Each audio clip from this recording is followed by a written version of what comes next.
Hello viewers. இந்திய அரசியலமைப்பு சட்டத்துல பார்த்தோம் அப்படின்னா 448 ஆர்டிக்கல் இருக்கு. முன்னாடி 395 தான் இருந்துச்சு.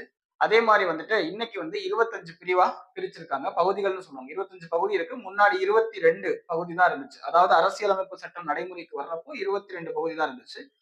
அதே மாதிரி இன்னைக்கு பார்த்தோம் அப்படின்னா 12 ஷெட்யூல் இருக்கு. 12 அட்டவணை இருக்கு. ஸ்டார்டிங்ல 8 தான் இருந்துச்சு.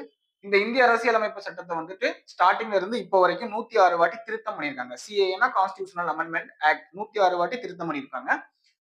நிறைய பேர் பார்த்தோம் அப்படின்னா 448 ஆர்டிகல் இருக்குன்னு சொன்னோன்னா அப்போ 410வது ஆர்டிகல் என்ன அப்படின்னு சொல்லி கேட்பாங்க. ஆக்சுவலா என்ன அப்படின்னா 395 நம்பர்ஸ் தான் இருக்கு. ஆனா கவுண்ட் பண்ணி பாக்குறப்போ 448 கவுண்ட் வரும். உதாரணத்துக்கு 371 எடுத்துக்கிட்டோம் அப்படின்னா ஆர்டிகல் 371 எடுத்துக்கிட்டோம் அப்படின்னா 371 ஏ பி சி டி இந்த மாதிரி நிறைய 371 நிறைய இருக்கும்.